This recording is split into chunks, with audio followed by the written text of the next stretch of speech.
Bonjour, bonjour. Normalement, il est supposé de mouiller.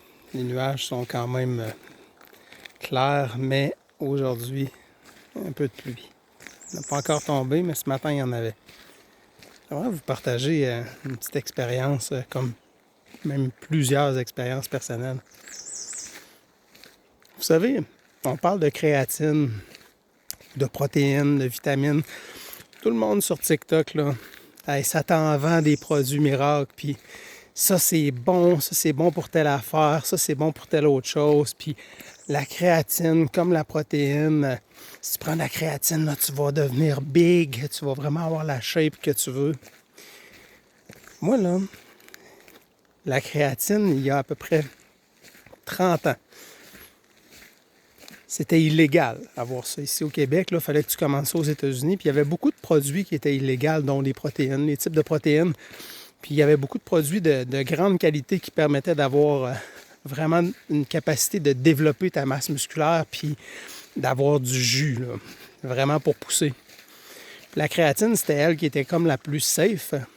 Puis elle était encore illégale, mais vous connaissez la créatine aujourd'hui, c'est comme l'aspirine puis l'éthylénol. C'est un produit qui est vendu à grande échelle, alors qu'avant, c'était illégal au même titre que la mélatonine. La mélatonine, dans la même période que la créatine était en vogue aux États-Unis, la mélatonine était déjà aux États-Unis en vente, puis c'était illégal d'avoir ça ici. On ne pouvait pas l'avoir. C'est illégal.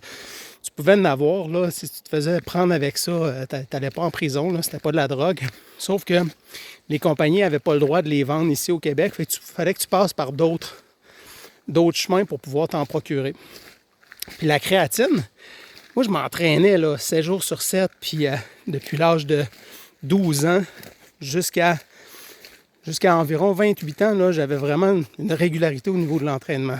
Puis la créatine, là, il y a une façon de le prendre où est-ce que tu prends des méga doses. Tu prends ça un mois. Là.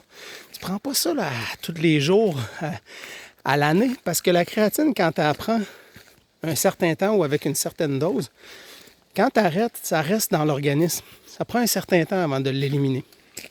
Puis, si tu as la bonne quantité de surdose, tu peux peut-être augmenter ta force de 5 à 10 %. Tu ne prendras pas de la masse comme si tu prenais des stéroïdes. Là. Fait que les gens là, qui parlent de la créatine comme quoi qui vont augmenter à force, là, c'est du n'importe quoi. Sinon, prouvez-moi, le avant puis le après, que vous avez vraiment augmenté de volume sans prendre autre chose. Là. Puis la créatine, maintenant, depuis 5 ans à peu près, il y a des nouvelles études qui démontrent beaucoup de bienfaits, dont au niveau du cerveau, même la capacité de diminuer l'inflammation, comme par exemple lorsqu'on a des problématiques de santé, ça cause des problématiques probablement cardiaques, vasculaires. Dès qu'on parle du cœur, c'est toujours les veines qui vont venir à un moment donné qu'il y a quelque chose qui va boucher à quelque part. Ça peut créer des anévrismes, ça peut créer des ACV, de l'arythmie, peu importe. La créatine, si vous allez faire des recherches maintenant, il y a beaucoup plus d'effets que juste prendre de la masse musculaire. Puis ça, oubliez ça, là. Prendre de la masse musculaire avec de la créatine, là, c'est de l'arnaque. C'est pas vrai. Mais même si c'est de l'arnaque, si vous prenez de la créatine, ça va être bon pour votre santé pareil. Donc, petite capsule créatine que j'avais besoin de partager. Puis l'effet que ça fait quand on prend des surdoses pendant un mois, il y a vraiment une façon de le prendre que je me souviens plus. Il y avait une recette là, qu'il fallait que tu commences avec une certaine dose, tu augmentais à chaque semaine. Puis à la fin de ton mois, tu avais pris ton 400 grammes, ton pot de 400 grammes, qui valait à l'époque, je pense, 50 $. Là, c'était quand même pas donné à l'époque, là, il y a 30 ans. Puis, moi, quand je l'ai faite, je me sentais gonflé. Puis la créatine, qu'est-ce que ça fait? C'est que ton corps, dans le cycle de Krebs, en kinésiologie, tu étudies ça, mais si vous allez lire sur le cycle de Krebs, c'est pas évident quand on ne le fait pas enseigner ou quand on n'est pas là-dedans, c'est que ton corps, il y a des cellules qui s'appellent les mitochondries. Les mitochondries, c'est eux qui font ton énergie. Puis dans toutes les parties de ton corps, les mitochondries, tu en as partout. Puis dans les muscles, La mitochondrie, il y a un cycle qui demande de la créatine, de l'ATP, de l'ADP. Ça demande aussi des phosphates, des carbones. Donc, lorsqu'on prend des pâtes, là, les athlètes de haut niveau, là, on a été éduqués il y a 30 ans à manger des pâtes beaucoup pour aller faire des réserves de glycogène dans le muscle. Mais c'était encore absurde, mais c'est encore une bonne théorie dans le sens que faut que tu en manges en tabarouette des pâtes pour pouvoir te faire des réserves de glycogène. Puis le glycogène, c'est un sucre qui va pas se stocker en grande quantité, même si tu manges des pâtes à n'en plus finir. Puis là, maintenant, on dit que les pâtes, ça fait grossir.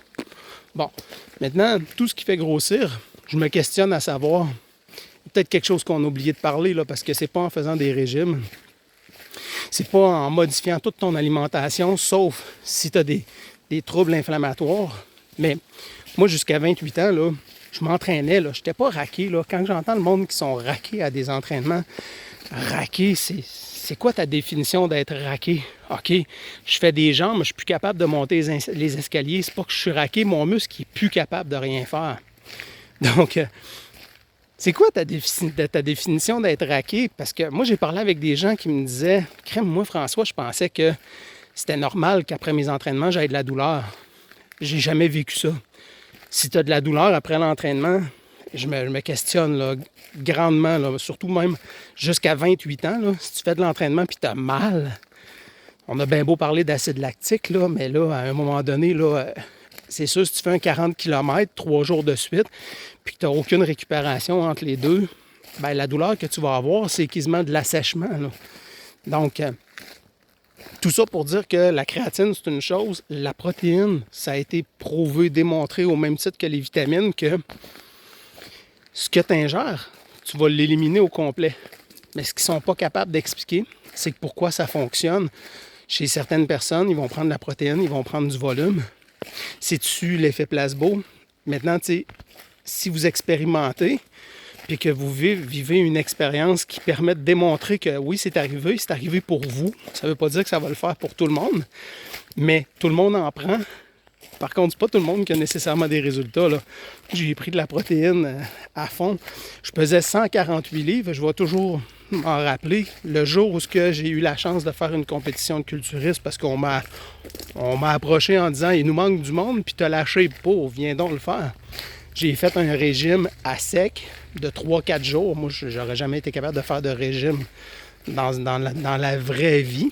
Fait que là, j'ai fait un régime à sec. Je suis passé de 148 livres dans l'année à 154 livres. Donc, ce régime-là m'a permis de prendre du poids. On s'entend qu'à 148 livres, là, puis 154 livres, c'est pas du gros poids. L'année d'après, j'ai refait la même chose. Je suis passé de 154 livres à 150 livres dans mon régime à sec. Puis là, j'ai réaugmenté jusqu'à 158 livres. Puis avec le temps, j'ai réussi à monter à 165. Là. 165 livres, là, c'était parfait. Là, j'étais à 200, puis c'est pas à cause de l'entraînement. Là. Il y a quand même un facteur qui s'explique. J'ai eu pendant une période à prendre des antidépresseurs qui étaient censés aider pour la douleur. Puis, qu'est-ce qui s'est passé avec les antidépresseurs? Je me sentais tellement encrassé, j'avais beau m'entraîner. C'était comme si mon corps était dans de la merde. J'essayais de prendre mon souffle quand je faisais du cardio ou quand je faisais des poids, puis je fais tabarouette, ça va plus bien, là, ma santé, là, ça va vraiment mal.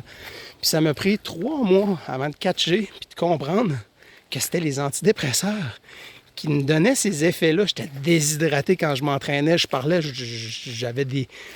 j'avais de la salive sec dans la bouche, comme si j'étais un drogué. Là. J'ai rien contre les drogués, là. Mais quand tu prends des drogues, que ce soit des vitamines, pas des vitamines, que ce soit des médicaments ou de la vraie drogue, quand tu vas parler, il y a une sécheresse qui se crée dans la bouche qui est anormale. Puis les antidépresseurs faisaient ça. En plus de m'encrasser au niveau cardiovasculaire, j'avais beau faire du cardio, ça ne s'améliorait jamais, je me sentais jamais de plus en plus en forme. J'avais l'impression de régresser en m'entraînant. Bien, qu'est-ce qui s'est passé? J'ai arrêté de m'entraîner. Puis là, j'ai arrêté aussi cette médication-là. Puis entre-temps, ça a pris quand même 1 an, tout ce déroulement-là, parce que c'était supposé être bon pour les douleurs. pour en arriver à ce que je l'ai expérimenté. Ça n'a pas marché pour moi, ça ne veut pas dire que ça ne marchera pas pour quelqu'un d'autre. Mais je suis passé de 165 à 200 livres. Là, j'étais à 190. Mais reste que si je ne fais pas attention et que je ne fais pas d'activité physique, ce qui m'est difficile depuis une dizaine d'années, parce que j'ai toujours une problématique au dos, aux hanches. À cause du dos, c'est les hanches, les genoux, les chevilles. Fait qu'à un moment donné, tu as beau avoir des soins puis tu t'en sors pas. C'est là que toutes les vidéos que j'écoute, je trouve ça fascinant. Ce que j'ai expérimenté, je trouve ça bien de le partager, ce que toi, tu as expérimenté versus ce que moi, j'ai expérimenté. C'est ça ta vérité, là. Mais de croire que les vitamines, les protéines, au même titre que la créatine, va changer le monde puis atteindre tous les objectifs qui sont définis puis dits sur Internet, je trouve qu'il y en a qui la poussent vraiment loin là, pour faire de la vente, pour avoir du branding avec des produits qui lui permettent d'avoir des revenus, probablement. C'est sûr que moi, il y a plein de produits que j'aimerais parler, pas dans un objectif juste de vente. Oui, c'est le fun de faire de la vente pour avoir des revenus, mais si tu parles de des produits que pour toi, c'est une bonne qualité, puis tu en prends, puis tu le fais vraiment avec les effets que tu dis, bien, c'est génial. Mais jamais que je vais dire que les produits que j'ai pris ont changé ma vie. Ils vont aider, mais dans mon contexte à moi, je le prends pour soutenir mon état de santé parce que j'y crois. Est-ce que si je ne l'avais pas fait, je serais pire aujourd'hui?